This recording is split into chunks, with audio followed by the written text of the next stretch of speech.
Put a smile on your face when you're moving from place to place. Good morning, good morning, morning. Good morning, good morning, good morning, morning. Good morning, good morning, good morning, morning. Good morning. Good morning, morning.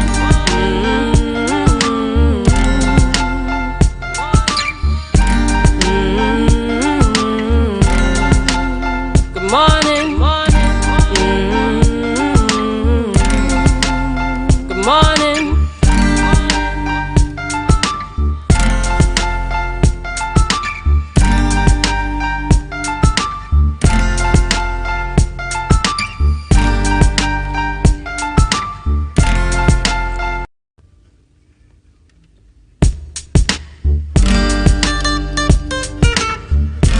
I just want the microphone. Morning.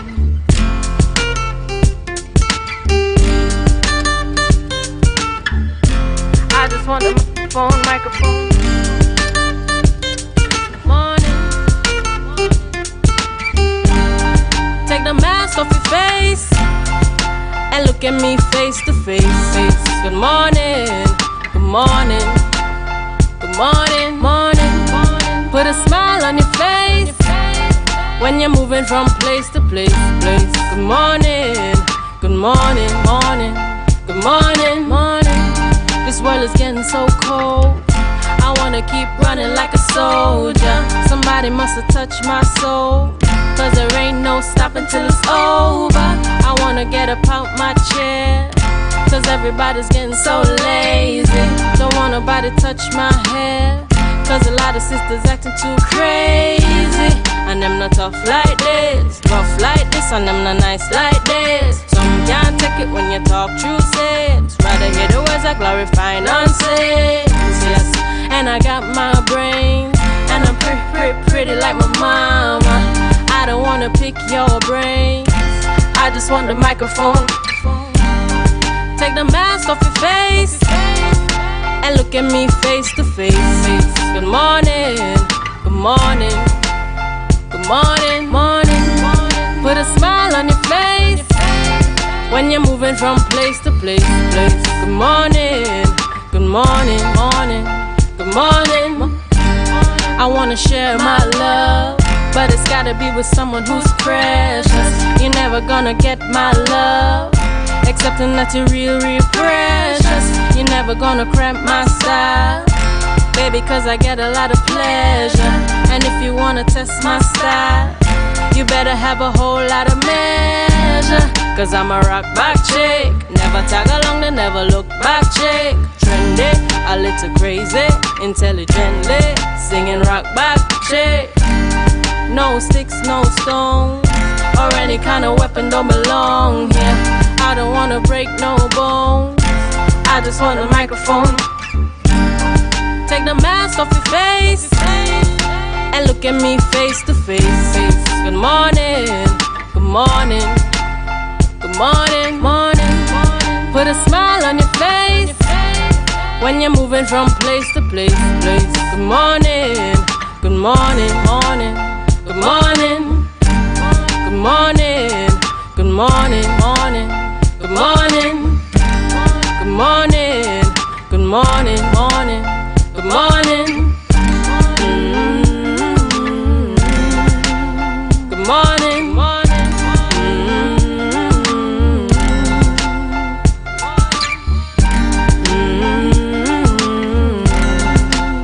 Good morning, morning. Good morning.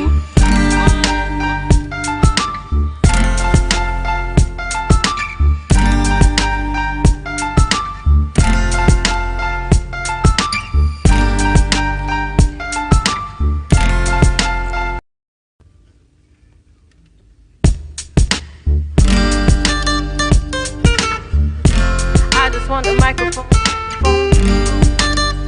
Morning.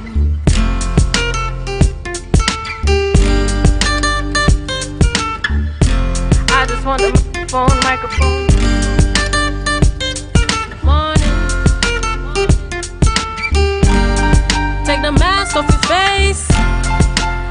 look at me face to face. Good morning, good morning, good morning, morning. Put a smile on your face when you're moving from place to place. Good morning, good morning, morning, good morning, morning.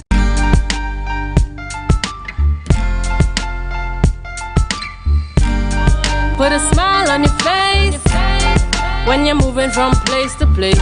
Good morning, good morning, morning, good morning, morning.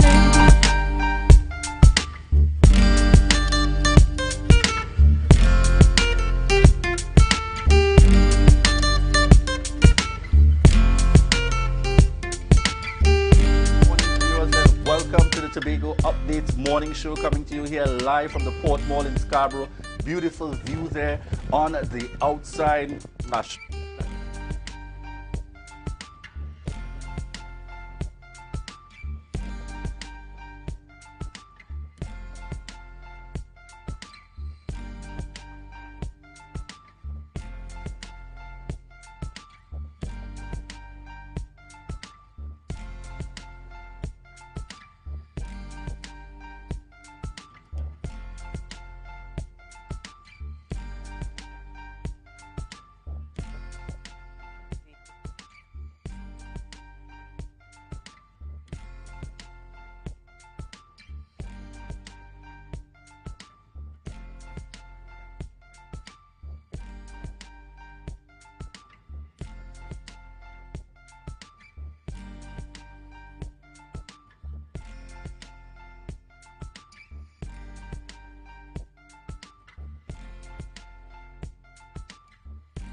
The combination. What color is this, Rhea? This is the gray with some cream. It looks sort of beige yes. And creamish gold. But the colors are working fantastic with that orange, yes, that popping orange shirt. Yeah, so definitely saying shout outs this morning. We want to recognize one of our sponsors on board, Checkpoint. And Checkpoint is located at Upper Main Street in Scarborough for this combination this morning, shirt and blazer. As Rhea would say, the orange shirt. And what is it, Rhea? Beige? I would say beige and cream. Beige and cream. Beige yes.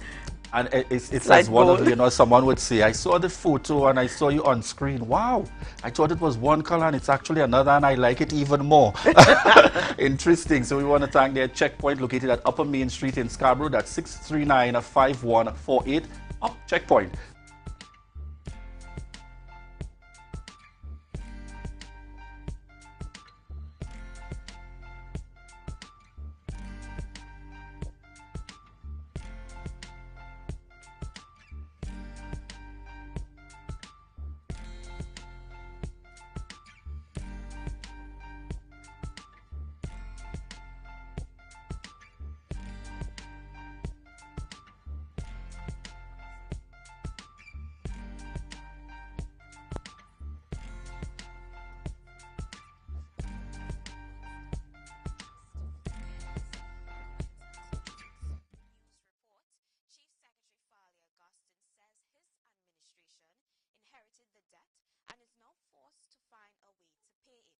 The amount owed is almost half of what the THA is allocated from the central government on an annual basis. Warner's Construction is one of the contractors owed money. While Augustine committed to finding a way to pay those debts, he said it must be done while balancing the recurrent and development expenditure on the island. In other news, 51-year-old Alan Fraser is dead following what appears to be a drowning incident. Details remain unclear, but from police reports, Fraser went free diving at 8 a.m. on Saturday in Buko Bay. 10 hours later, live body floating in the water. A post-mortem is scheduled this week for more details. Meanwhile, President of the All Tobago Fisherfolk Association, Curtis Douglas, is shocked. He described Fraser as a brilliant and experienced free diver who had been diving for a long time and knew what to do in times of difficulty.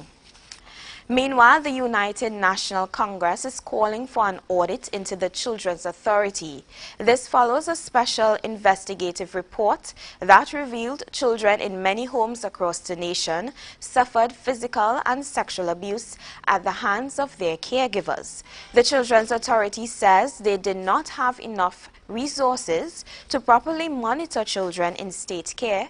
However, UNC Senator David Nakid says over 62 million annually was allocated to the Children's Authority. He is therefore calling on an audit to find out exactly how that 62 million received annually was used. That was your news in 90 seconds. Back to you, Julian.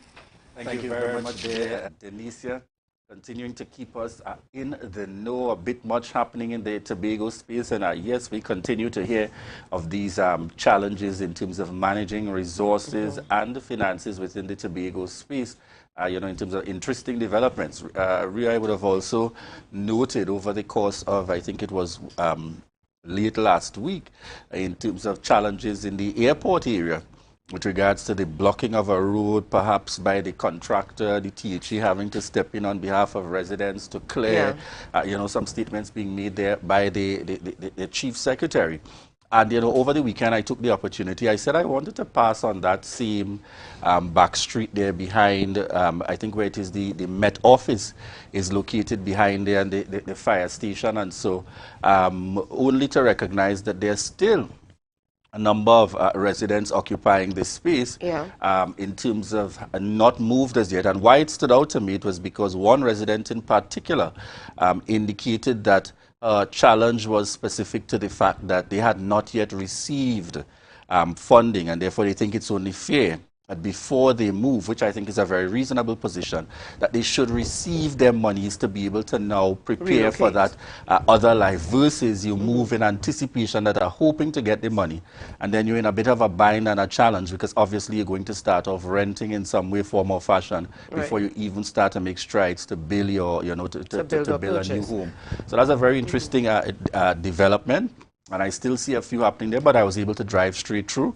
I saw where the things were moved from in terms of in that area. You know, if you are born, bred Tobagonian and you're familiar with that Stobie local road, if you're like me, it pains me to drive on that road these days, because I see, I mean, yes, we're looking forward to the expansion, we're looking forward to, you know, moving forward, but it pains me to see what is there now, because you see, you know, it's a shift in life as you know it. But, you know, we'll see how things pan out. Of course, it's all geared, according to the experts, it's all geared towards building a better Tobago. So we'll see how it pans out. Yes, and then we're dealing with these quote-unquote debts now within the THA that the chief has referred to. Some or most, from what I gather, would have been incurred. And that's always the challenge with a transition between one administration to the other. Kinds of expenses that are incurred. And we've seen it before in this country. Yes. Even at the national level. The kind of spending and expenses that are incurred within the months or weeks going into an election. And then what the kind of transition that happens if for some reason there's a change in government. And once again, we saw that challenge occurring. But I felt that the response in particular, because now the new political leader for the PNM Tobago Council has started responding. You know, we would have been, as the media would have been making efforts to reach out to former Secretary of Finance and so on by the time the presentation had taken place. And it was interesting that the new political leader made the comparison with had the PDP administration, Chief Secretary Fali Augustine, supported the bill, which is the new bill, Tobago would have been enjoying a greater level of funding. And, you know, that may be a valuable point in the context of more money coming to Tobago by way of the budget. But I'm very interested to know that, was that therefore the justification for spending more?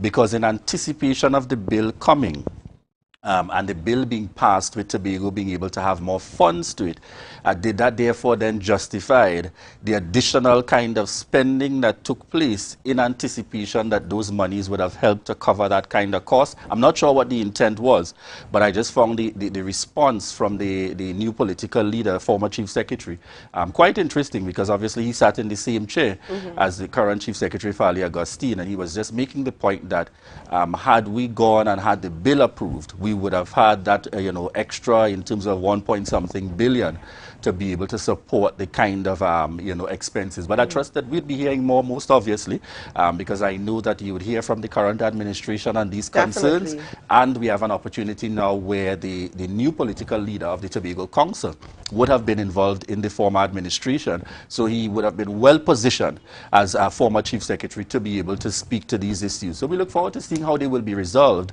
because at the end of the day, it's an interesting position when expenses have already been incurred. That's right. At some point, they got to be paid Definitely. under the circumstances. So questions to be answered. Definitely, definitely. All right, so we head on into a birthday lineup this morning. Hold on, Just before just birthdays, before we yes. get into birthdays, I didn't want to end off with this. I prefer to start before we get into the Yes. birthdays. I want to take the opportunity this morning to send out condolences to the Bacchus family, to Pastor Rollins Bacchus, of the former pastor of the Lambo Church of God, whose wife passed away on Friday morning. And to the children, Linda or Aisha Bacchus, Waldron, Lincoln Bacchus, Lynette Bacchus, yes. and Lincoln, Lincoln Bacchus. So I want to take the opportunity this morning to extend condolences to them, as well as the church family, on the passing of Auntie Grace Bacchus. This hit me very hard on Friday morning. I didn't look at social media. I didn't see it. I didn't hear about it until just about after 11, somewhere thereabout. But I really pray God's peace. And I'll tell you this. His strength is perfect. The same strength that God gave me over the last few weeks, I pray that same strength for you guys. So love going out to you at this time. And I also want to join in. I think I was waiting until after. And then when I just heard you there, I realized it's the same, Yeah. the same person that we're speaking to. And, I also want to send out my condolences from my family to, I know the siblings very well, Lyndon Bacchus and all the other siblings. And they spoke to Lyndon over the course of the weekend, very briefly, because I believe in times like these, it's not for a long conversation. You know, how you're feeling, that's not the kind of question you ask. I am going through what is a challenging Things time. not to see. Yeah. There's some things you just don't You just see. make a statement and press on, and I know it all too well, and therefore I want to send out condolences to the entire family. And as Rhea rightfully said, God is indeed with us, particularly in these times, and we continue to pray for that level of support, especially during this challenging time, to the entire Bacchus family. Yes. All right, and we are running on into birthday celebrations. We have a comment coming in. You and Rhea, back to the color coordinating. All right, as we wait for those birthday photos. We do look pretty good on set. So this... Heading on back to Easter. Yes. Well, not a birthday, but this is a meetup. But this is from Easter weekend, and this is one of our loyal viewers.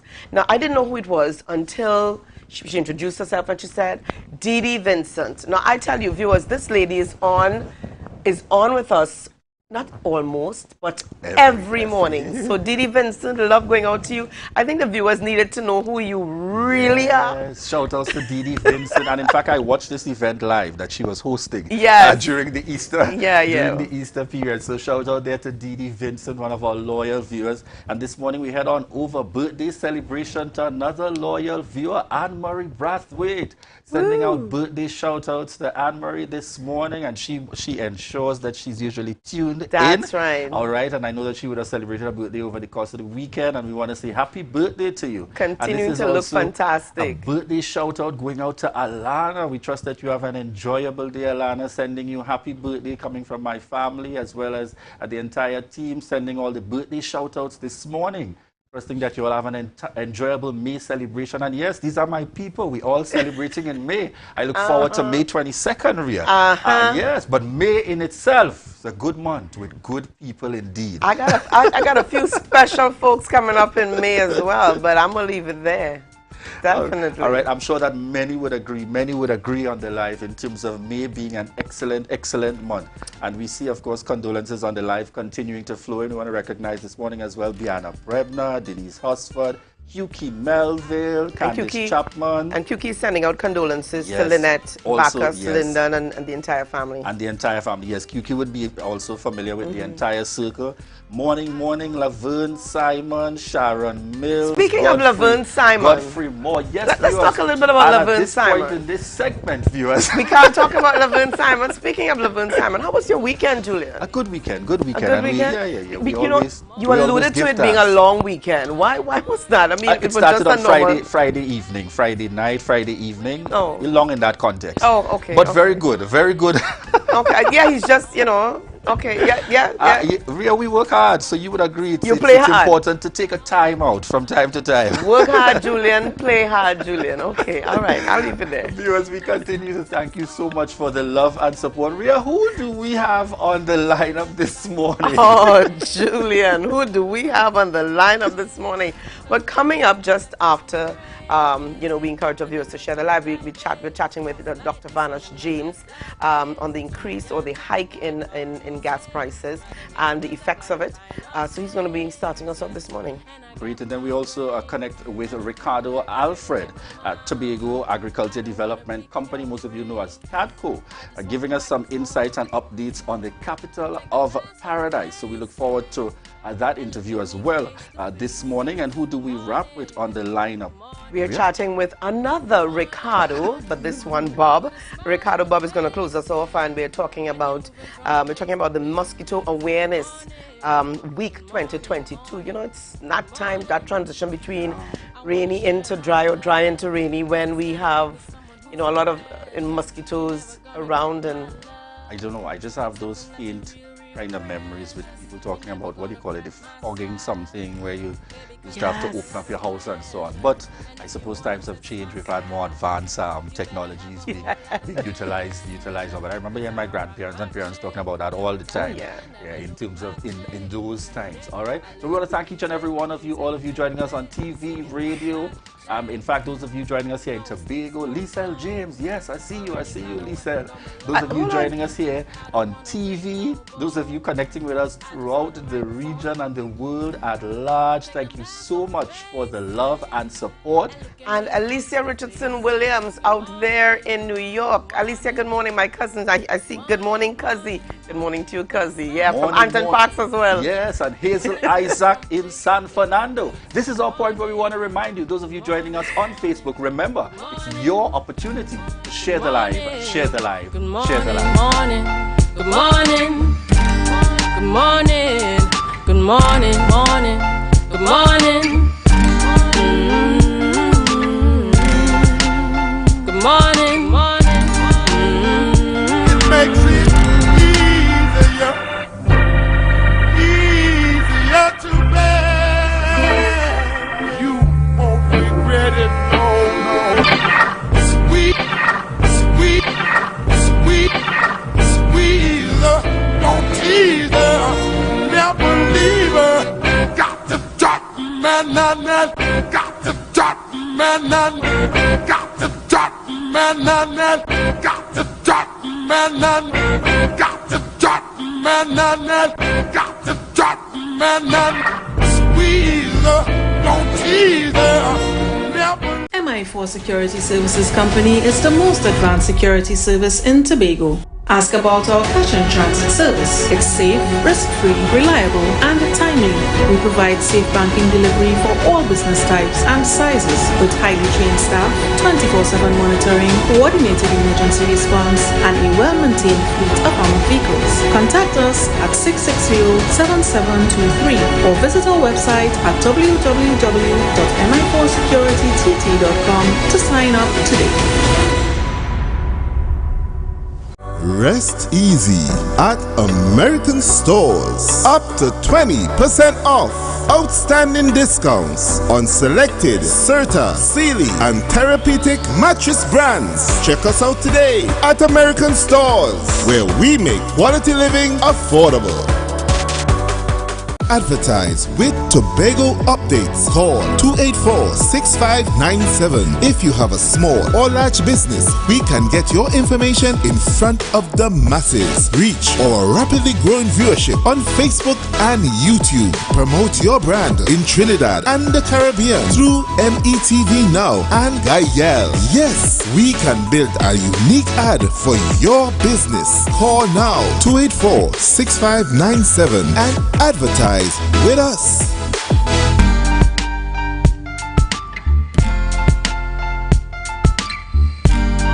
Put a smile on your face when you're moving from place to place. Good morning, good morning, morning, good morning, morning.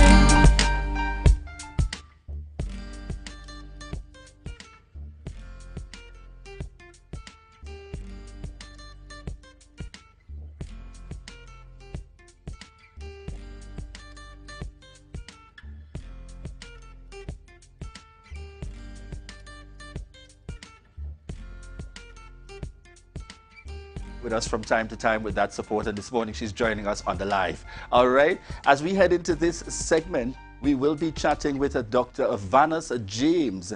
And Dr. Vanus James is an economist and a Consumer Watch, and we're talking about the Consumer Watch webinar panelist, and we're chatting on the fuel price hike and its effect. Dr. Vanus James, how are you doing this morning?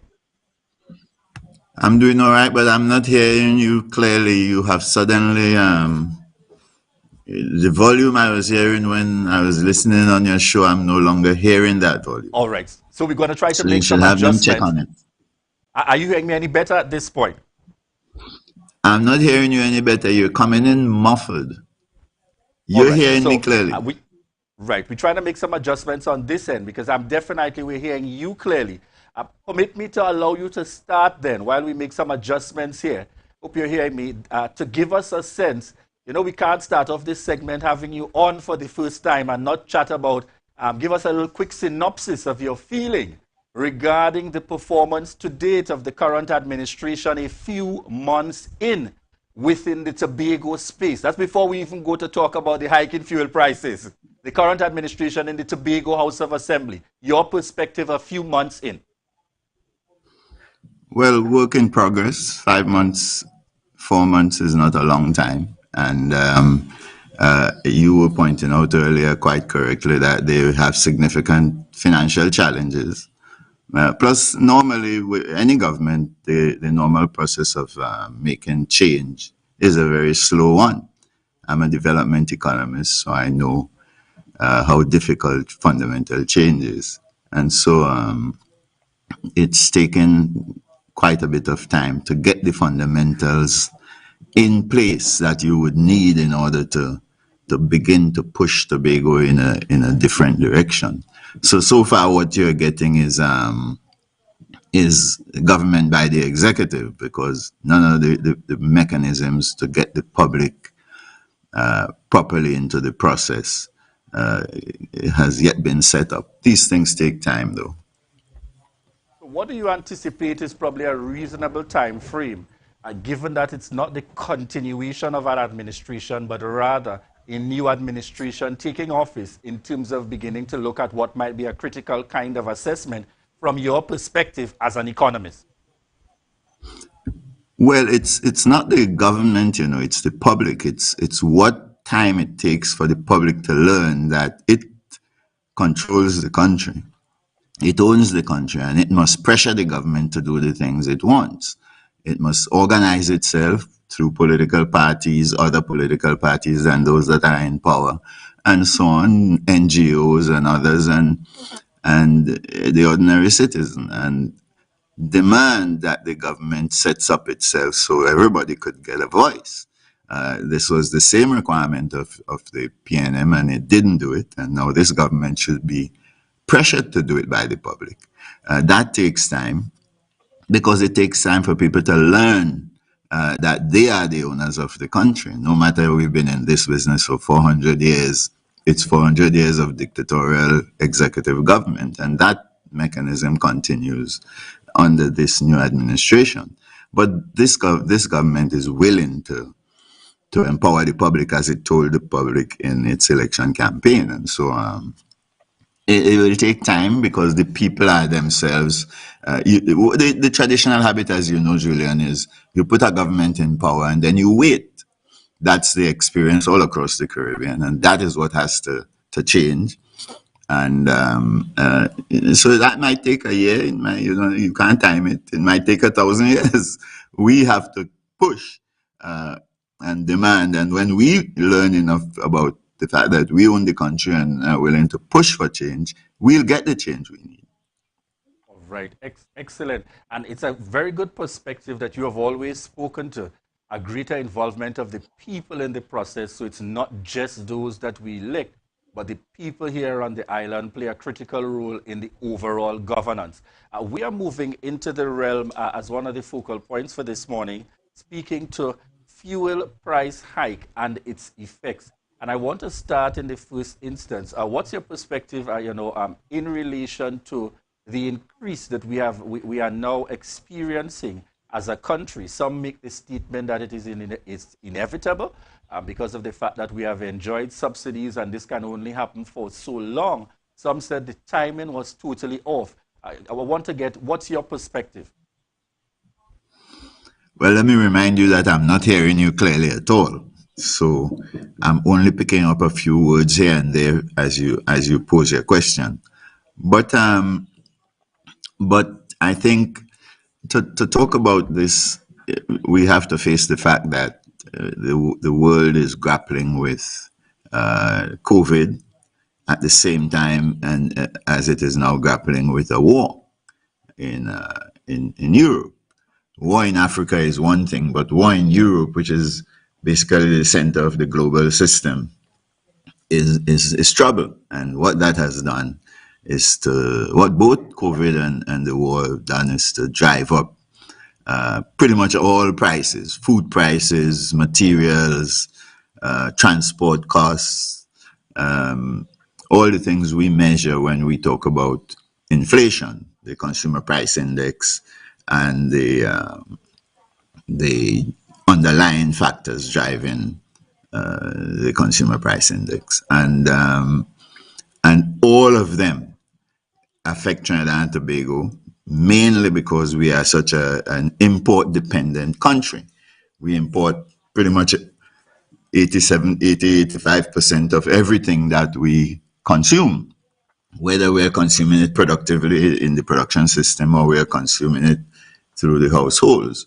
And so we're kind of held victim to that dependence, partly because we have not done enough work over our history to transform our economy, and we'll get back to that. But that is the situation we are in, and we have to consider the question of how we defend ourselves against that. We're not well placed, but there are things we can do, and I think that's really what the public should focus its attention on. So that's what you're thinking, that in terms of the public zoning in. My question, therefore, would be: some have spoken that as a country, this continues to happen because we refuse to respond or to protest or to raise issues in relation to it. Would you say that it is justified at this time? I'm trying to zone in there. I'm not sure if you heard that clearly before. Would you say that it is justified at this time, knowing our economic situation in Trinidad and Tobago?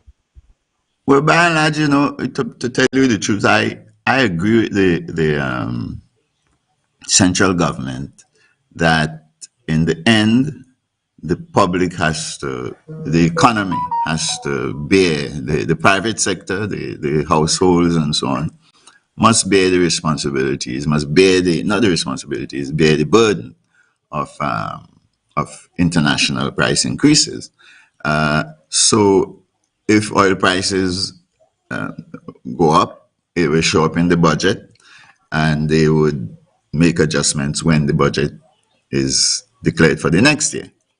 But when the costs of fuel go up, because we now import all our fuel, import all our fuel derivatives and stuff like that, then you have to pass on those costs to households and businesses and force them to adjust.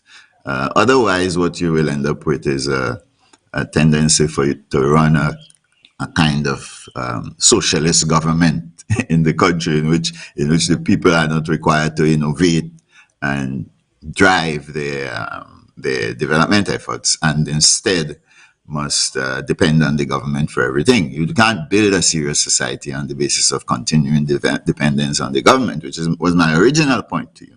And therefore, you need to find a mechanism to pass on these costs and force the society to innovate and adjust.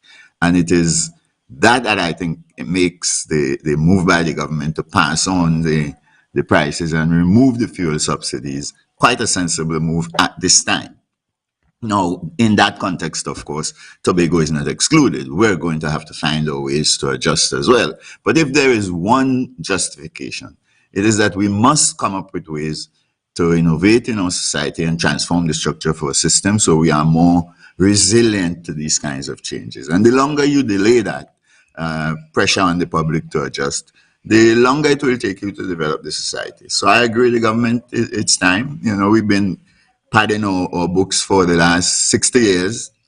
Let's move on. I agree with that. And I think in that sense, it is any time is a good time. So let's roll.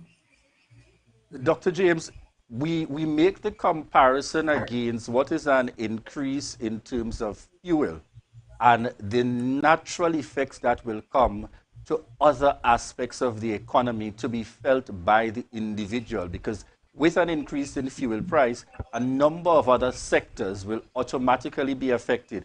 How do you then make the comparison for the average man that says, while these increases are happening for the government to be able to have increased access to funding to run the country, that the salaries comparatively, even if we start by looking in the context of the public service, is not moving up in the same way? You have persons still talking about the fact that we're still existing and living on 2013 salaries in 2022. How do you respond to that kind of comparative in going forward? Well, the key concern there is not the short term effect, it's the fundamental defense. And the fundamental defense is productivity growth. If you want to raise wages, if you want to reduce price effects, and so on, you have to grow productivity in the economy, and that's the fundamental driver of what we call economic diversification, economic transformation.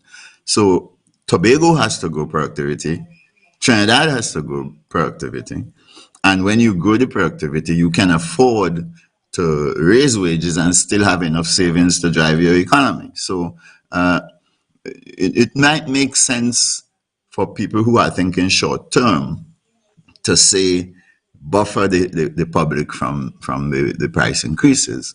But if the society is where it is today, with an untransformed economy and with transformation being so urgent for the future of our society, for our children and grandchildren and so on, then some society, some generation has to bite the bullet, and there is no reason why this one should not. And therefore take on the responsibility to raise productivity in the country. Now look, if you take the THA for example, the THA is a mess of low productivity. And there's no reason the PDP and its supporters should not be forced to take on the responsibility to raise productivity in the Tobago economy, partly by growing it in the THA itself, and partly by doing new things in the private sector, building the capacity of the private sector in order to be more productive, be more capable of exporting and stuff like that.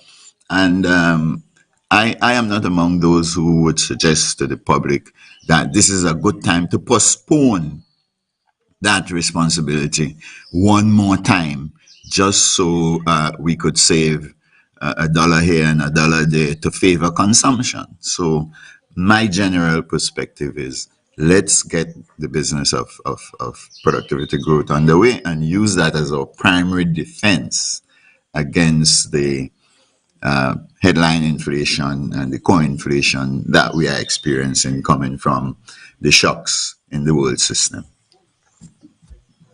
If I hope asking that you is not too technical a response for you. all, And that's why I want to ask you to elaborate specifically on the area of productivity for the average citizen, a part of this economy and making their contribution, specifically when you speak to productivity in the context of economics. I know I'm asking you a question that you could do a full presentation on, but I'm asking you, give us a sense of what does that mean, or what should that mean for the individual responsibility in making our contribution? Well, there are several elements there. Let me back up and make the point that Tobago doesn't control. And let me speak to Tobago. It's applicable to Trinidad and Tobago as well, what I'm about to say, but let me speak particularly to Tobago. Tobago doesn't control the primary policy levers that we normally will manipulate in order to control inflation. The central bank controls the money supply and also controls the rate of interest on debt. And you remember the reason we normally raise the rate of interest on debt is because we spend so much driven by debt. And the central bank is also responsible for the exchange rate. And Tobago has no control over the central bank. It has no say, really, in the way the central bank works. I think we have one representative on the board. And I don't think that representative has much of a voice there. Now, that is what tells the Tobago society, if you want to have a way to defend yourself against price increases and in general inflation, you have to turn to the other lever we understand in my profession, and that is the productivity growth. So agriculture, let's go from the foundations. If we're going to do agriculture as we should, then whoever is going to be doing it there must now begin to switch to high technology agriculture. That allows you to take 1 hour of time and produce triple the output you used to produce with your hoe and your cutlass and so on. We have to move towards water intensive, soilless, high technology agriculture. That sort of stuff that we could borrow from the rest of the world. The Spanish people are doing a whole lot of new things there. We could get something from them. We must do more with the capital of paradise that you're talking about. If we're going to do fishing, we have to change the model that we're using in order to produce more fish. Maybe we have to grow the fish rather than go random searching for the fish in the ocean and stuff like that. We have to think through. That's the task of our scientists, to think through how we would anchor our society on far more productive agriculture and fishing and so on, forestry, than we have been doing to date. And there is no better time to confront that than now, because we have a secretary responsible for these things that's an expert in these areas. Anyway, expert in forestry and forest management, and generally a scientist in the broad area of agriculture. So you have somebody there who could help you pull the public sector together and the public together to think through what we have to do. So you don't cook up the answers outside something you call the box. You do the science with the public servants, get answers, fix the extension system, train everybody, upgrade the process. That will take time, but we haven't been doing it in the past, and we can't say, well, okay, we have an emergency, now do nothing. So you've got to get started in the emergency. The main signal you're getting from the emergency is time to start the process of growing productivity in agriculture. Lettuce, vegetables, upgrade what you're trying to do with your food crops generally, upgrade what you're trying to do with your useful tree crops, and so on. That's one area. But the biggest area for Tobago has to be to begin to do things that you could sell to the world in a serious way. Meaning, you want to produce the range of things that the rest of the world would buy because they spend a lot of their income on those things. What we in my profession describe as high demand things. High demand in Trinidad. So if Trinidadians spend 40%, 35% of their budgets on education and schooling and so on, then Tobago gets into producing those better than Trinidad does, more clever, more appropriate, and high quality, and you sell it to them, and that's a mechanism that will drive up productivity in education. Right now, we go down the pedantic road of doing the traditional education, but you could be creative there, and the more creative you are, the more value you will generate, the more the rest of the world will want to come here and buy it, where it could be every form of education. It could be primary, secondary, tertiary, it could be standard academic, it could be skill intensive, and that will be a big seller if we do it. High quality primary, secondary, tertiary schooling in music and sports and all of these areas. We can sell the world things that the world wants to buy, and in the process transform our tourism, make our tourism more productive, and so on. So I could go on and on. The general point is you have to put the public service. We put the bulk of our skills in Tobago are in the public service. And we need to deploy them to think through with us what we ought to try, and then get the public's view on what they are suggesting and put our shoulders to the wheel and begin to produce new things to sell to the world. We don't need simply to produce healthcare for local consumption. There is no reason to do that. Antigua is not doing that. Grenada is not doing that. We in Tobago do not need to continue this national practice of simply producing healthcare for national consumption. Tobago could be the point place that will make our healthcare far more productive, both in terms of the skills and quality delivered by our nurses and our doctors, but also in terms of our capacity to solve problems, including COVID-type problems, for example.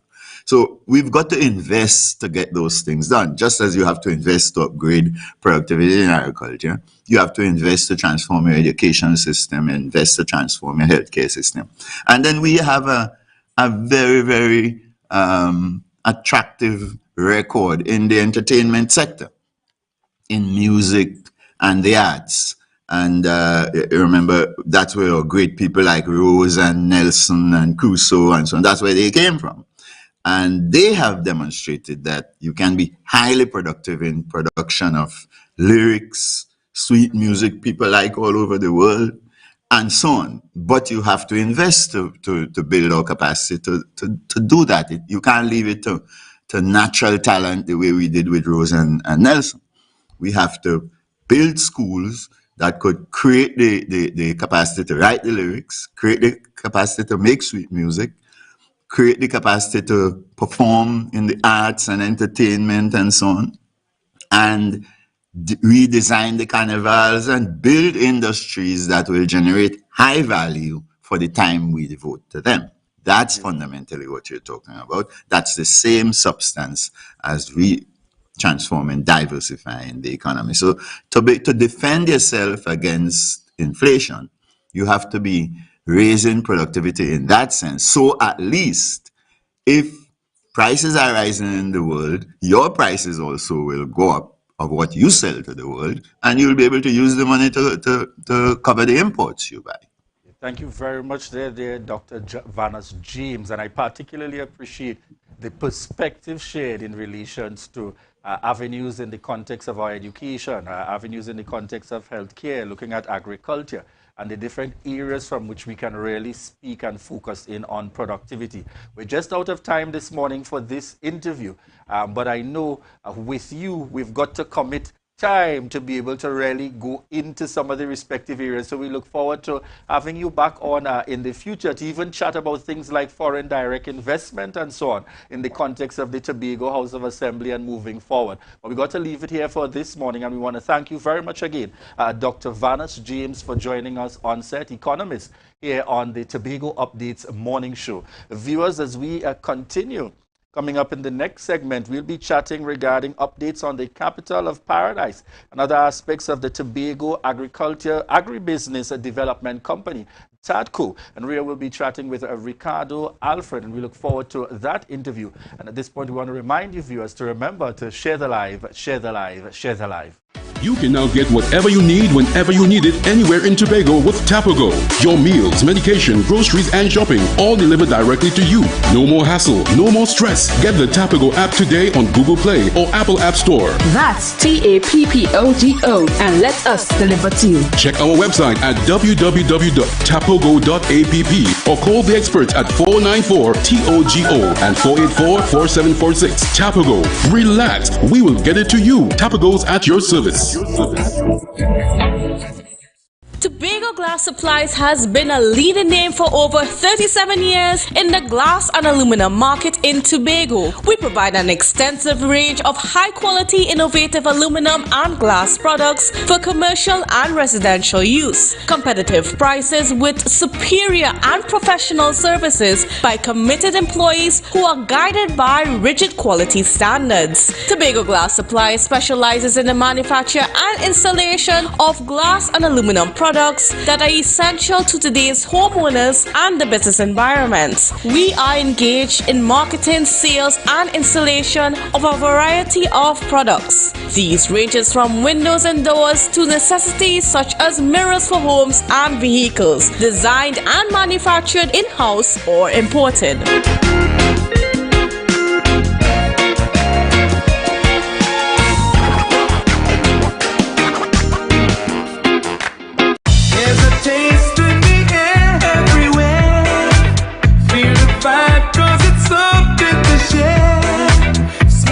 And creamy, you'll find it right here.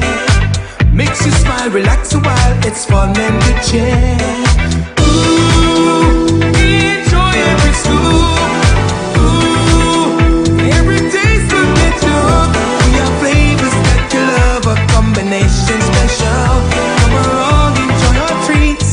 This is Uncle Pete's. Are you looking for that all-in-one shopping experience? Then look no more. Visit Lamb's Best Mart for your grocery items, fruits and vegetables, drinks, home items, stationery, gift items, hampers, shopping gift cards, toiletries, small hardware items, and much more. We provide order and pickup service, even delivery to your door. We are your friendly community supermarket. Check us out today at Lamb's Best Mart, located at 22 Daniel Trace, Canby, or visit us on social media at Lamb's Best Mart.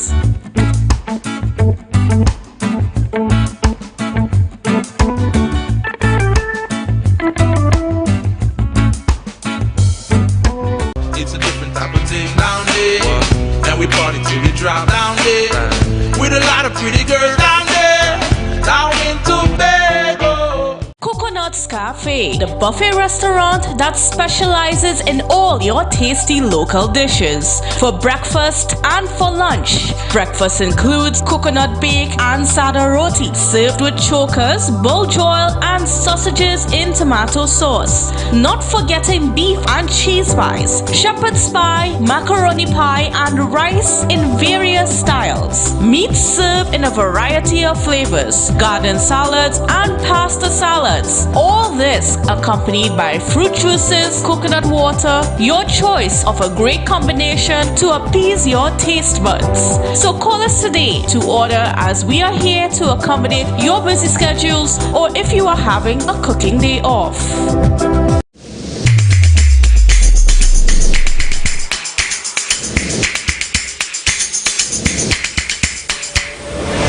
Good morning, good morning, morning. Put a smile on your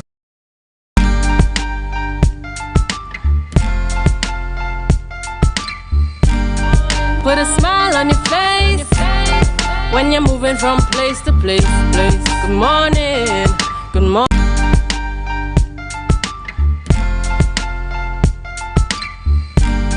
Put a smile on your face when you're moving from place to place. Good morning. Good morning, viewers. Welcome back to the Tobago Updates Morning Show.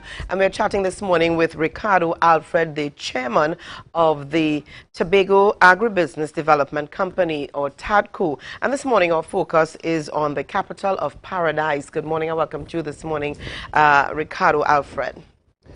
Yes, good morning to the viewers. It's good to have you on the program with us. Back again.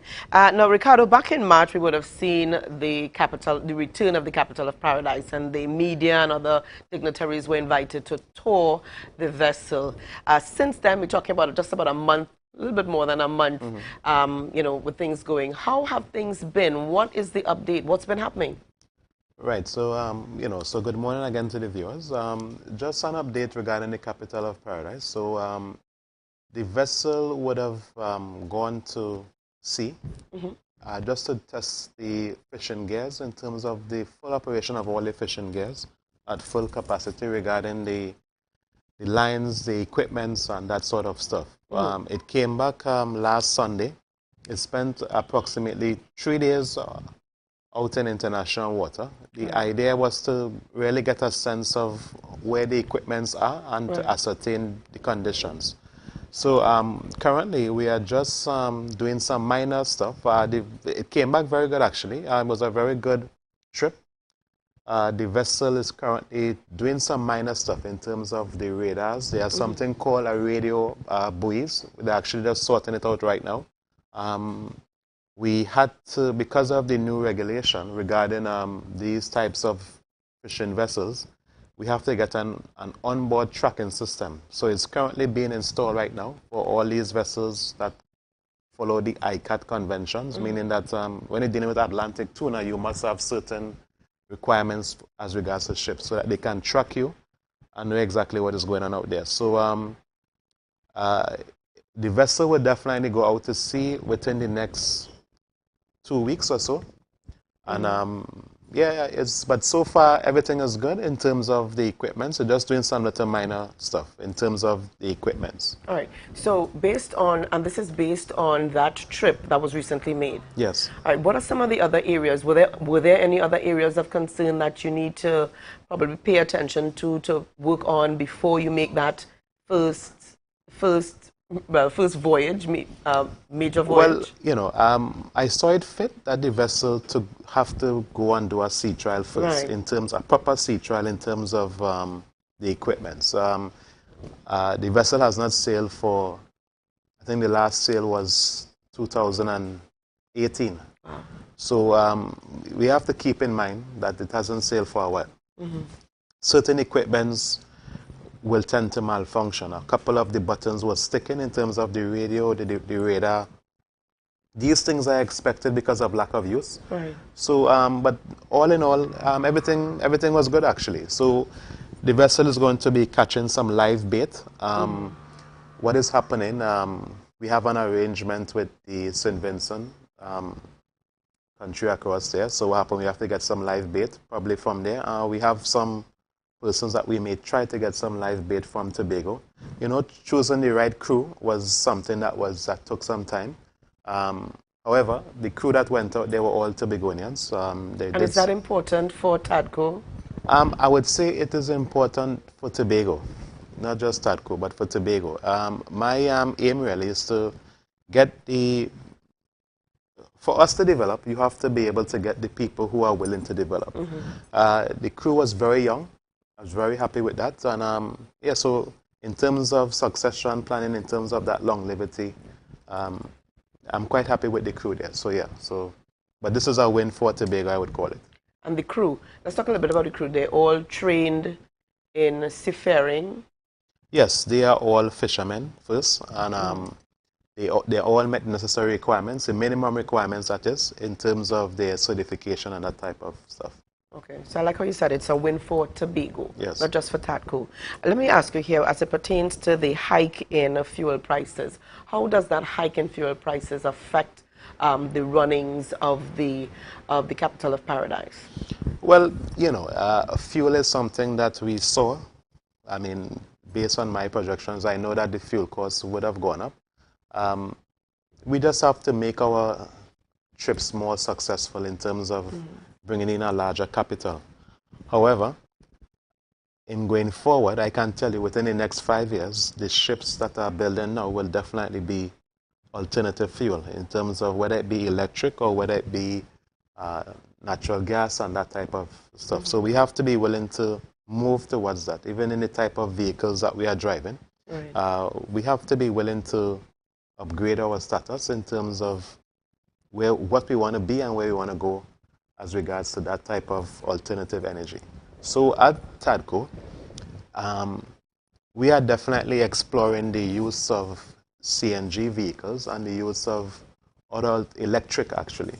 So I can tell you with the right funding, if you own an electric car or if you have something that is required CNG, we are definitely going to assist you in time to come because we already start the talks with the relevant persons to get that type of station in Tobago. All right, so what, are we talking about one station, Scarborough? For now, it will be minimum in terms of the area that it is, because it's quite a costly venture. But however, that is the direction that the country and the world is going. So it's better we get there before. Currently, Tobago doesn't have a charging station for electric cars, neither does it have a facility for CNG and these type. And there are people who have that facility in their vehicles in Trinidad and Tobago. So we want to be the first to provide that service. So that is the way we are actually going to be evolving. We have to evolve. That is the only way forward. All right. Now walk our viewers through this morning the process of the Capital of Paradise going out and returning. How long would the vessel be out at sea for? Give us an idea when you come in with your catch. What is the next step? Just walk us through the process. Right. So the vessel will go out. So they have a long line. It's a long line fishing vessel. The line is approximately 40 miles long. That is 40 nautical miles. It's different to a land mile. A nautical mile is 1,852 meters, while a land mile is 1,610. So 40 miles is very long. We're going to have the same buoys that I speak about, because those buoys are very critical in terms of locating where the line is. So there'll be a rupture in the line, you can actually find it on the vessel. We have the satellite buoys that we're going to be using, and we also have a backup in terms of the battery-operated ones that will send a signal to the vessel as well. So it's going to have backups and it's going to have the modern technology. When we catch tuna, obviously we will try to export as much as we could. So the viewers who are involved in the value-added chain of fishing in terms of the fish ham, smoked fish and all these things, we are going to be assisting you. Currently we have one of our directors, Mr. Walker, who is doing some research right now in terms of who is producing what and trying to get a feel so that we actually have the data. The data is very important to me in terms of having that ready market. So when we have the bycatch, which is anything other than tuna, they will have an instant market for it. Right. In terms of the days, now, being a seafarer as myself, I would say the longest I've been to sea is about maybe 21 days, and that was more... you don't want to say younger. It could take 3 days. Right. Based on the catch. It could take as much as 3 weeks. Fishing is a very unpredictable trade. And the vessel is equipped with all that is necessary and needed for a longer period of time. Yes. The vessel has all the relevant equipment. The crew is trained. They know what to do. So I am quite happy that they definitely... So after 1 or 2 trips, we'll do an assessment in terms of where we are and where we want to be. And but it's all based on the beta. And as I said, the crew is quite capable, and I have full confidence in them actually in terms of that catch. And for viewers out there who are listening, and they may have had some concerns, just give them some reassurance that all is well and that we are moving towards a good direction. Well, the vessel was in Tobago, I think a week ago actually. One vessel had encountered some difficulties, and they had contacted me, and we sent the vessel to Castara to tow a vessel long. So I'm thinking that persons would have seen the vessel. In terms of the machinery, in terms of the actual structure of the vessel, it is sound. It is important that when you're doing fishing that you have the right equipment. I'm just ensuring that things like the radar, the radio buoys, the bait well, all these things are up to mark because you do not want errors. I'm looking for a full success on the full trip, but it's important that I provide the crew with all the necessary equipment that is necessary to get a better result and a more larger catch. All right. Well, thank you so much, Ricardo Alfred, for chatting with us this morning. Yes. And of course, we're going to keep following up with regards the capital of paradise and what's happening with regards to Tobago. So thank you so much for being with us. Yes, no problem. All right. Well, viewers, we are going to leave it there for this time. We've got This Day in Tobago History with Devon Adana. Over to you, Devon.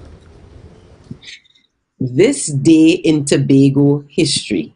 Did you know that on May 9th, 1833, 10 enslaved people were bequeathed by trust to a formerly enslaved woman's granddaughter? According to Susan Craig's The Changing Society of Tobago, Volume 1, 189 years ago today, the will of Elizabeth Betsy Campbell, the firstborn mulatto daughter of Scottish estate owner Dougal Campbell and his formerly enslaved housekeeper Margaret Campbell, purported to entrust 10 slaves to her executors for the benefit of her grandchild, Euphemia Wilson. Elizabeth Campbell inherited a sizable portion of wealth from her father upon the death of her mother, Margaret Campbell. Dougal Campbell owned the Mount Grace estate. The great house on that estate was of some military importance during colonial warfare in Tobago on account of its commanding view. In fact, it is believed that the young black woman seen depicted at Mount Grace in Frederick Maitland's engraving of the English recapture of Tobago from the French in 1793 is of Elizabeth's mother, Margaret Campbell. Margaret and Dougal seem to have had an enduring relationship because they had 5 more children after Elizabeth. Not only that, Dougal's will passed most of his fortune to Margaret and their children, inclusive of the plantation and its enslaved labor, buildings, machinery, et al. Elizabeth came into her wealth owing to a liaison she had with Dr. Charles Wardrobe, which bore one child, Margaret Wardrobe. This Margaret was Euphemia Wilson's mother. Despite the inheritance of Margaret Wardrobe's mother, she started off as a housekeeper of Thomas Wilson, who was one of Tobago's leading planters in the early 1800s. By his will in 1824, Thomas left the bulk of his estate to Margaret W. and their 3 children, Charles, Euphemia, and Clara Wilson. About Margaret W. specifically, Thomas's will stated that she gave attentions the most tender ever man received from woman. While liaisons between colored women and white men were common, marriage among coloreds was very rare.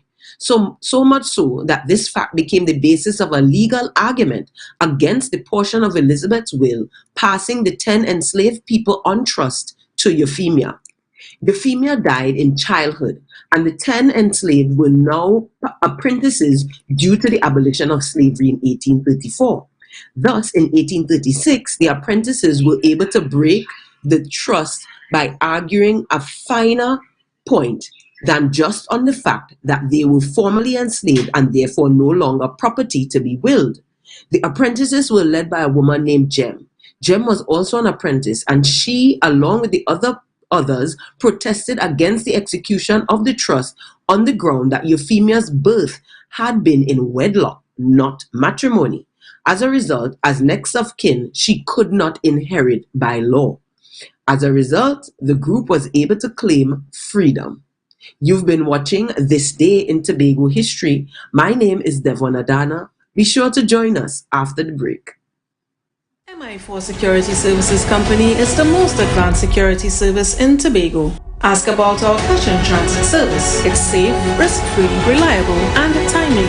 We provide safe banking delivery for all business types and sizes with highly trained staff, 24/7 monitoring, coordinated emergency response, and a well-maintained fleet of armored vehicles. Contact us at 660-7723 or visit our website at www.mi4securitytt.com to sign up today.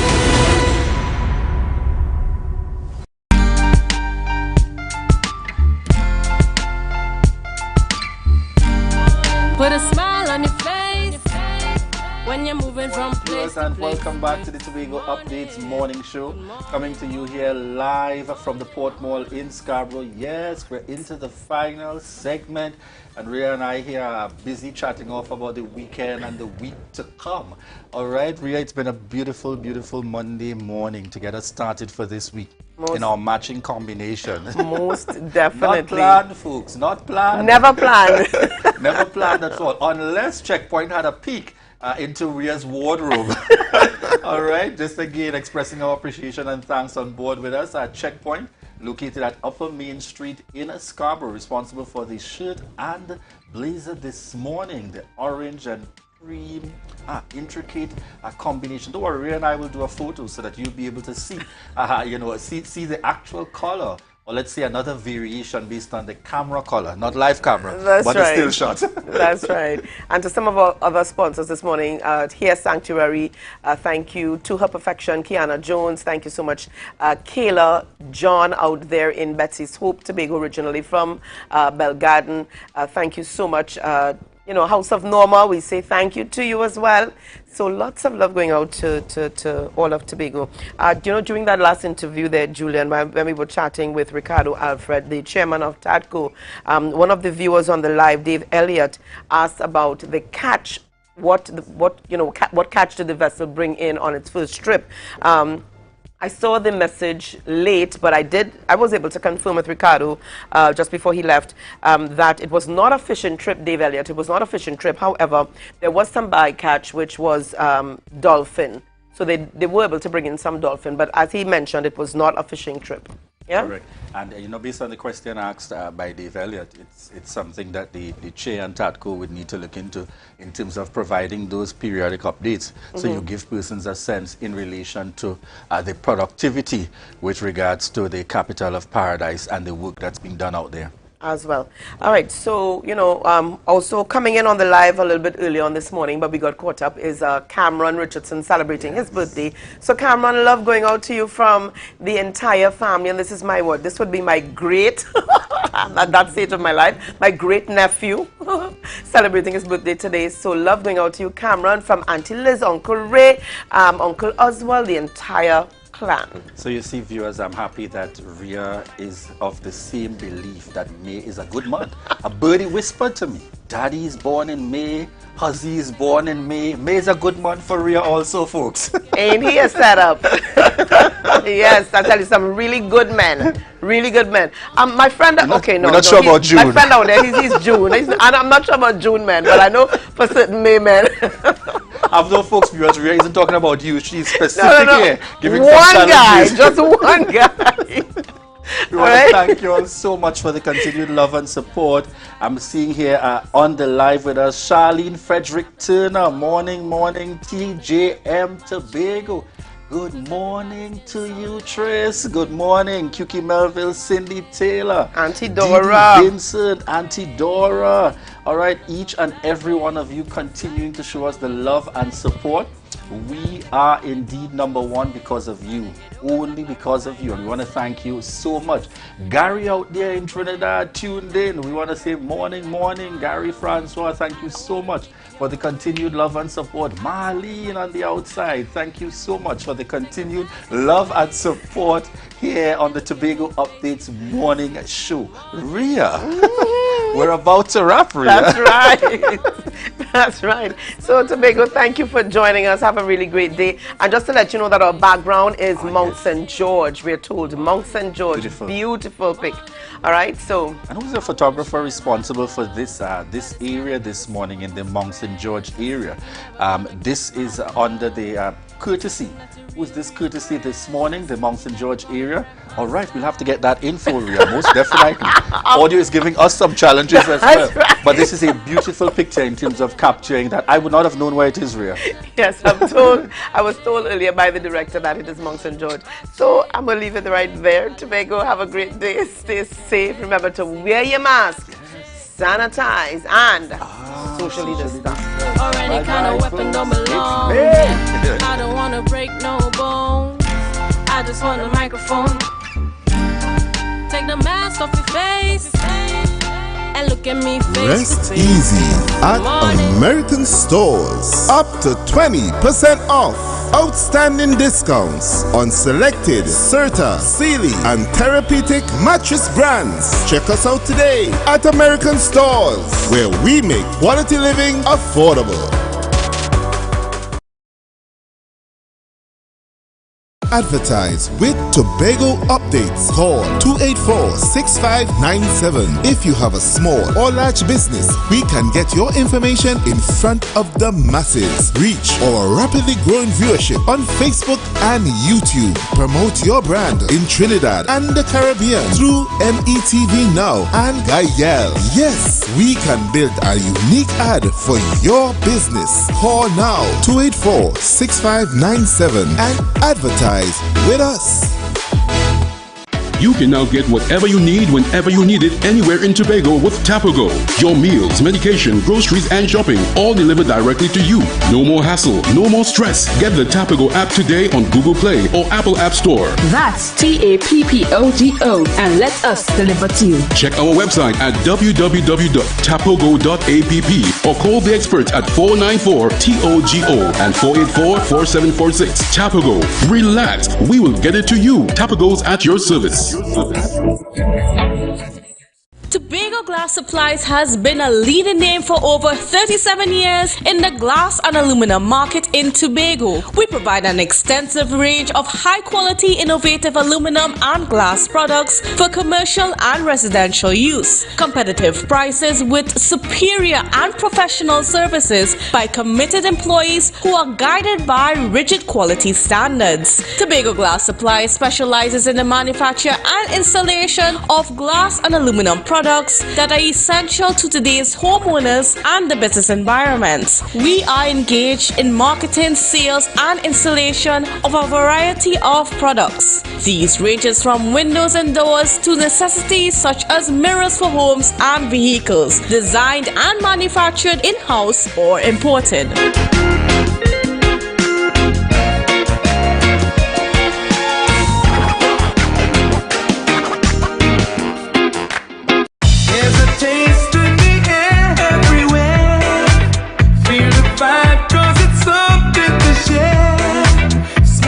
And creamy, you'll find it right here. Makes you smile, relax a while, it's fun and good cheer. Ooh, enjoy every swoop.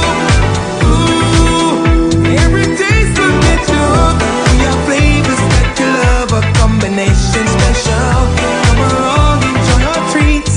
This is Uncle Pete's.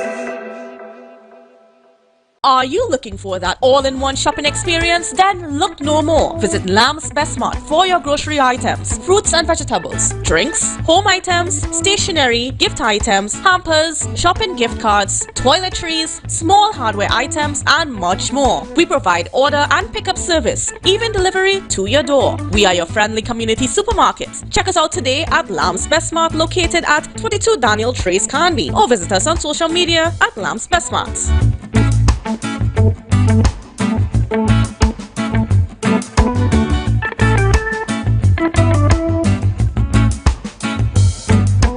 It's a different type of thing down there, and we party till we drown down there, with a lot of pretty girls down there, down in Tobago. Coconut's Cafe, the buffet restaurant that specializes in all your tasty local dishes. For breakfast and for lunch. Breakfast includes coconut bake and sada roti, served with chokers, bull joil, and sausages in tomato sauce. Not forgetting beef and cheese pies, shepherd's pie, macaroni pie, and rice in various styles. Meat served in a variety of flavors, garden salads, and pasta salads. All this accompanied by fruit juices, coconut water, your choice of a great combination to appease your taste buds. So call us today to order, as we are here to accommodate your busy schedules, or if you are having a cooking day off.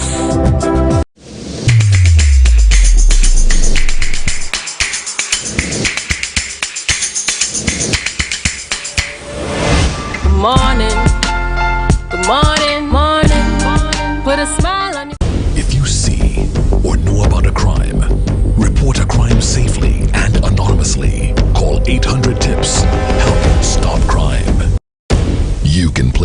Report safely and anonymously. Report a crime. Earn a reward.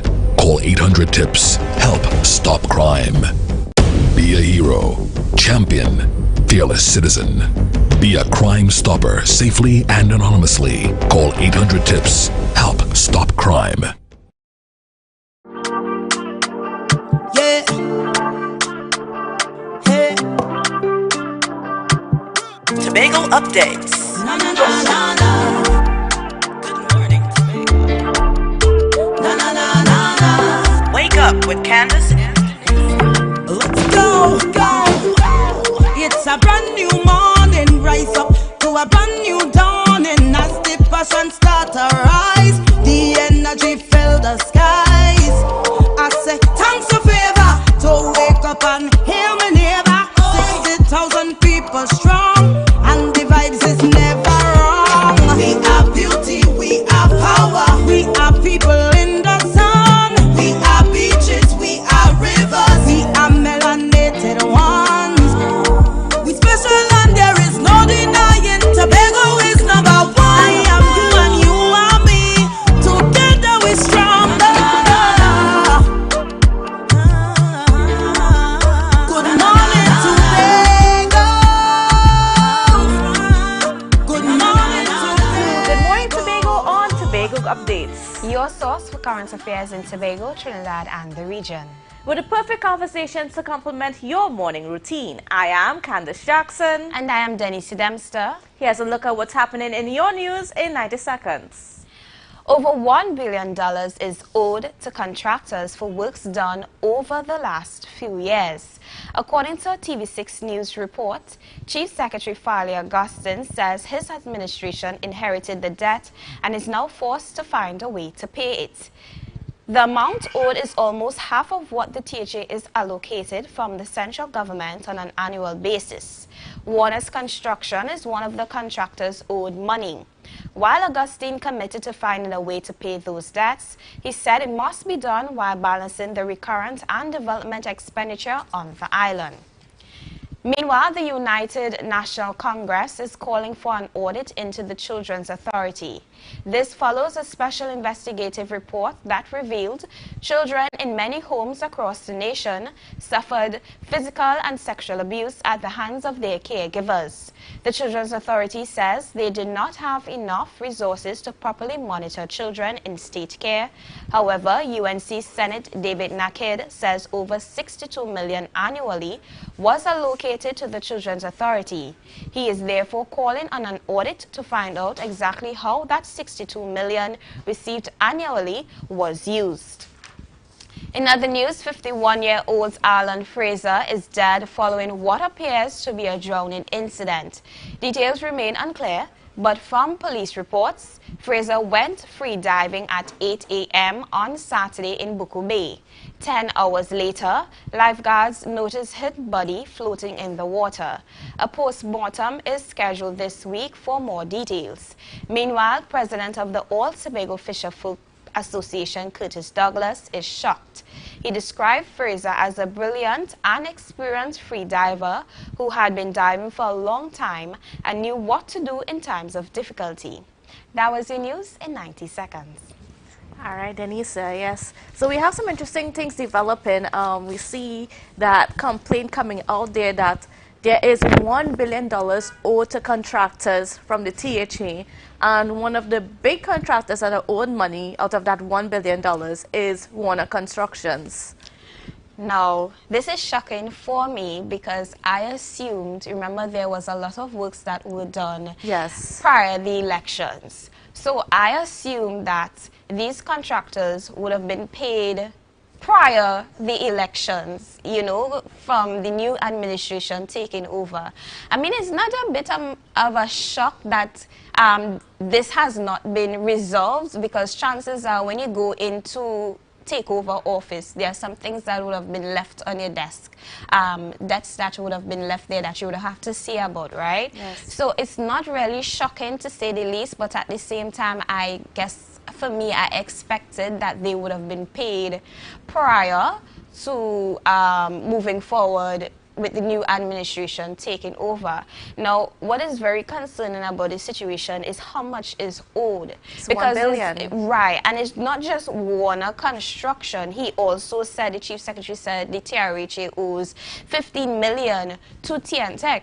Now, we have to ask ourselves, where are we finding the money to pay these people when the money that is being asked or owed is more than the allocation that we get from central government? Yes. You understand? And these things have and to I just want to put it into context here. So, like last October, we got an allocation of $2.3 billion, right? And 2.1 thereabouts is used for recurrent expenditure, and the balance is just over $200 million, not billion, but $1 million is used for development. And that's been the case over the past several years, that, you know, it's just about roughly 2.3, 2.4 billion dollars has been given to the THA, but yet we've racked up a bill of $1 billion owed to contractors and services. But you know what he said is that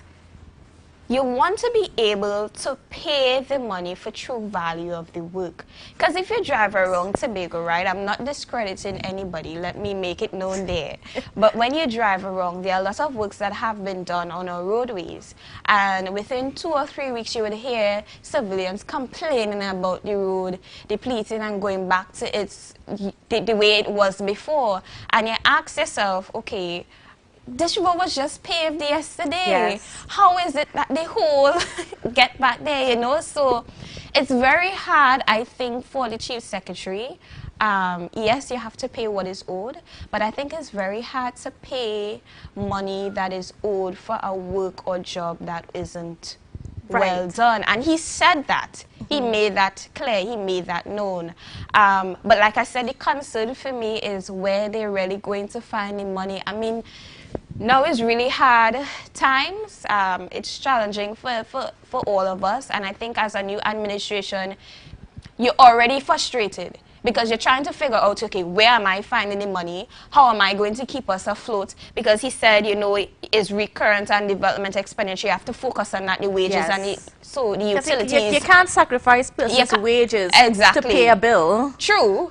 And utilities and stuff like this. So it's like, where are we going to find the extra resources? And when people is owed, them I really care where you're getting the money from. You know, that they have nothing to do with them. They want the money now. And then another interesting thing, because if you also listen to the report, we had former Chief Secretary Mr. Ansel Dennis saying that, you know, Mr. Fali Augustine, the Chief Secretary, has brought this upon himself because he raised the concerns about some of the contractors possibly not doing good enough work to warrant pay right now. And of course, there's an audit, in case people don't know, there's an audit that's currently going on, and I think we have 1 or 2 more months before we can find out the results of that audit and what's going to be the next course with some of these things. But, you know, Ansel Dennis is saying that because the PDP supposedly did not support the internal self-governance bill, which went to Parliament back in July, that's the reason why we are here now. Because we were supposed to get, if that bill had gone through, and the bill had been passed, we would have gotten $1.5 billion. So he's in essence saying that the extra $1.5 billion, out of the extra $1.5 billion, $1 billion, so basically 2/3 of that money would have gone to be paying, you know, contractors and that sort of thing. And then it's just like, does that make any sense? Are we getting extra money to back pay contractors that we did not, perhaps plan a way to pay these people for? I think even if the bill had gone to Parliament, it would have just ended right there. Right. Nothing would have come out of it because they themselves would have been like. But the bill did go to Parliament. Right. Right. The bill did go to Parliament, and I'm not just sure if it's fair to say that the PDP did not support it, because if you looked in the Joint Select Committee meetings and stuff like that, the PDP was very present. They submitted their recommendations because many people in Tobago did not agree with a lot of the things that were in that bill. So they put forward those recommendations. Well, that's what I said. It went to the parliament, and there's where it ended. But it was the opposition Right. that, you know, did not agree. So did the THA then, on the answer then is, perhaps talk to the opposition to say, explain to them this is their point of view and this is what they would like. We didn't see any of that happening. So then, and now we have Answer Dennis now blaming I think Pally the choice Augustine. of words was probably not the best. Yes. You know, they say it's not what you say, but it's how you say it. So probably his choice of words wasn't the best, because to say he brought this upon himself is like literally targeting and attacking him and singling him out and say, you are the reason why this is the way it is. Because he didn't support internal self-governance. Right. But that was not true. Because it did went to Parliament. Right, and Augustine and the PDP did support it. But they did not support everything that was in the bill. They supported the idea. And he would have his reasons why. Right. And I think that was very much explained. I mean, the process was a little bit rushed at the Joint Select Committee. And we had Mr. Hocher Charles. We had a number of people in Tobago did raise some concerns about things that were in the bill and didn't think that there was enough time to deal with those concerns. But, I mean, now we're saying, so you would have gotten $1.5 billion more, but then $1 billion would have been used to pay off the debts. And then we end up in the same spot, because now if that bill came to pass, then you would have had an expanded THA, like, which is what we have right now with the 3 extra assemblymen and with the 3 extra assemblymen, we have that's a separate bill that's added on of recurrent expenditure that's added on to more money what we normally have. And then the bill was calling for more divisions, more power, and then with more power you need to hire more staff, more technical people, and to then we execute are those already duties. in a situation where half of our population, if not majority of our population, are employed by the THA. So I think, and that is why recommendations were put forth. When it did go to Parliament, there were some recommendations to kind of to tweak and adjust it. But I don't know what to say. Yeah, I mean, it's an interesting discussion, because I am not too sure that all the facts are going on the table where these things are concerned. And of course, you know, politicians will put their own spin on things, but then that's why we're here to remind people of what exactly happened. And then just look at the realities of the situation. You know what I would like to see? I would like to see that we could kind of move away from the blame game. Yes. You know, well, you didn't do this, I did this, you could have done this, you know, this shoulda, woulda, coulda. You know, he didn't necessarily, when the Chief Secretary spoke, he didn't necessarily blame anybody, but he spoke about what was owed and what he's going to do, the commitment he's going to make to figure it out. Because rightfully, you have to figure it out. It's not like you could go by Waters Construction and say, well, oh, this is what we face with, these are the challenges we face with, we would not be able to pay you. And they are already claiming victimization, because they say that they are not being considered for more contracts. So, well, that's a very touchy subject. Yes, it is. That's a very touchy subject, because here's the thing, right? About that situation, a lot of persons would say Warner Construction have the resources that other companies don't. Yes. Hence the reason why they were given more contracts, right? They had the resources. They had the equipment. You didn't have to bring in anything. They would do everything, right? A lot of companies didn't.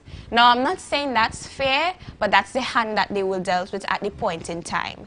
And the administration previously would have gone that route. Yes. You know, they would have just paid a whole sum of money, because you have the resources that is available to do what is necessary, rather than go to another company that may not have the resources, and then you have to find the extra money. You have to pay more money because you have to bring in equipment, and all of these things cost extra. So I think at the point in time, Warners were given more contracts because they had the resources. Right. Now, that not being fair to some, I totally understand that, because you want to be able to spread it out evenly. You want to be able to, you know, have everybody still Right. be a part of it. Of course. But this is a touchy subject, and I do hope, I am confident that, you know, the Chief Secretary is going to make the necessary adjustments to rectify this situation, because like I said, it's not like it could go and tell these people who you owe, hey, this is what we're faced with, we can't pay you. Right. Well, we have Dr. Shane Mohammed on the line with us, and then he is going to be speaking to us a little bit about this revelation about that $1 billion bill that the THA has. So good morning to you, Dr. Shane. Good morning. Morning. Morning. And I love the mix-up of the hairstyles this morning. The last time we saw you, switch it up on us. Yeah, I needed to switch it up a bit. I am looking at I looked at the news, and I looked at what you said with regard to the $1 billion debt. And I think that one of the things we have to take into consideration is Tobago is a bit too small for any administration to rack up a bill of $1 billion in debt and then leave it for another administration to pay for. Yes. And we have heard ad nauseum that at the end of the day, we want Tobago to be given the opportunity to have what I would call is financial independence. How does Tobago therefore find itself and aspire for political and for financial independence, which I believe will give them the gateway to political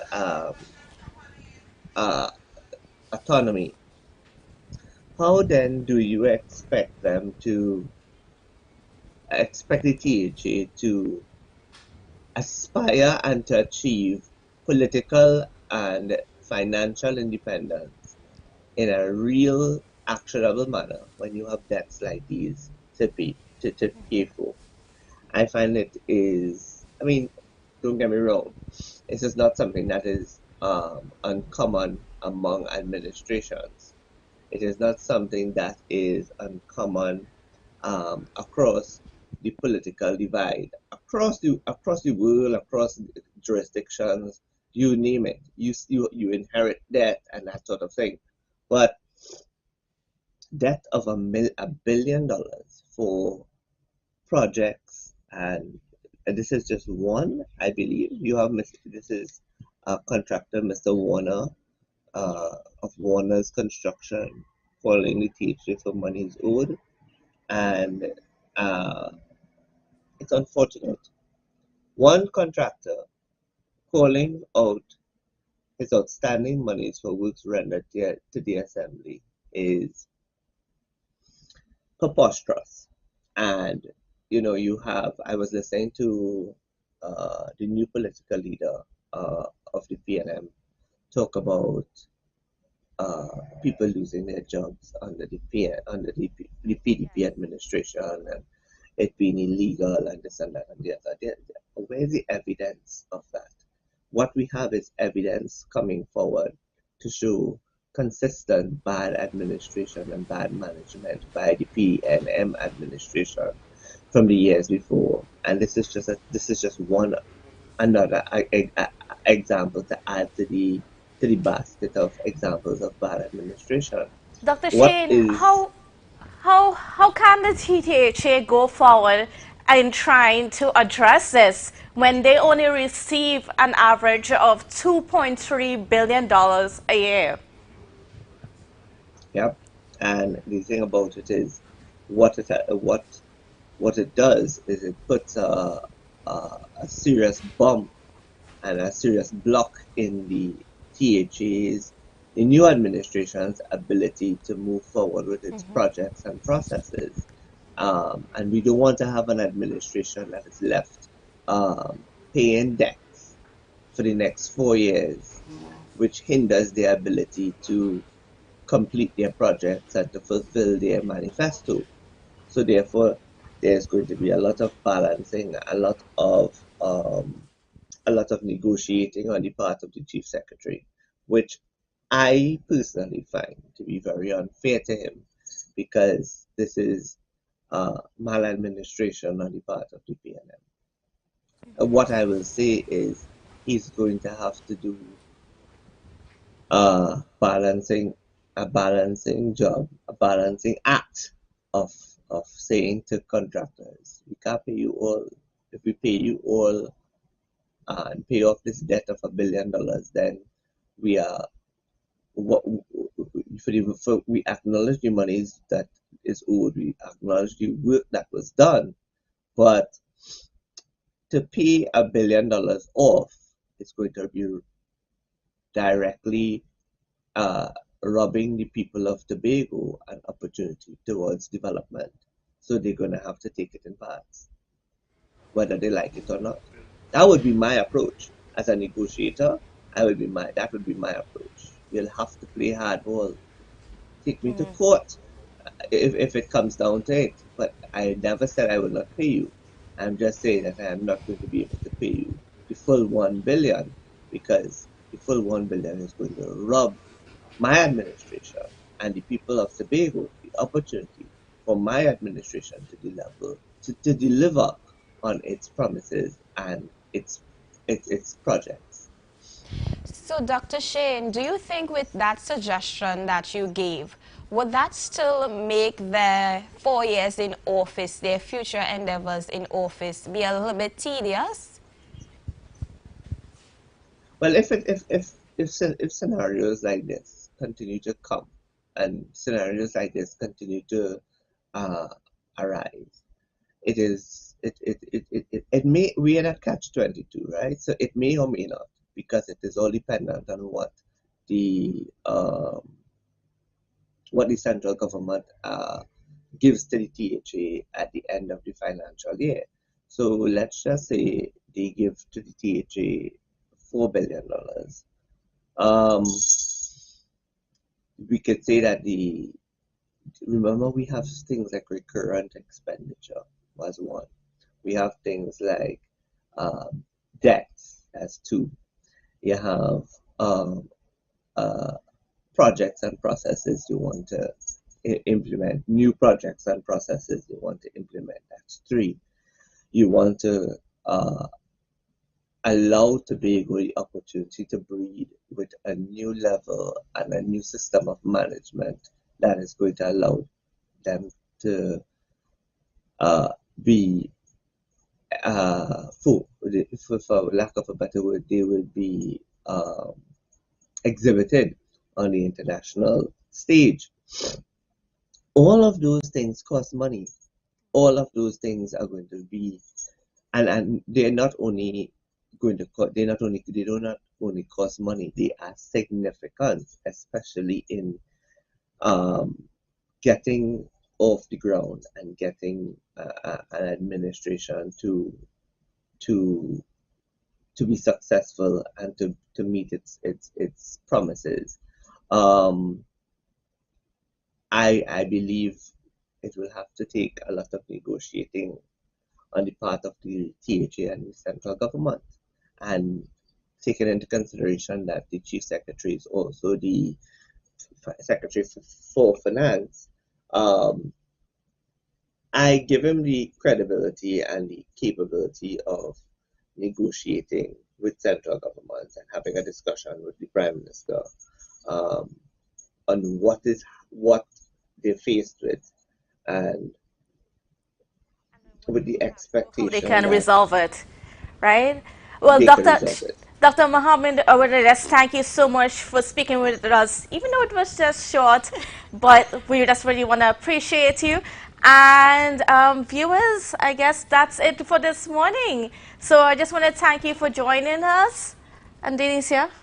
As I say always, stay safe, keep smiling, make sure to wear your mask, social distance, and wash your hands. I know we had a good weekend. Yesterday was Mother's Day, so I do want to say, thank you, mothers, for always being there. We love you very much. We love you dearly. Without you, there's no you and I. So have a good day, guys, and an even better week ahead. Stay safe. Bye. Bye. We are rivers.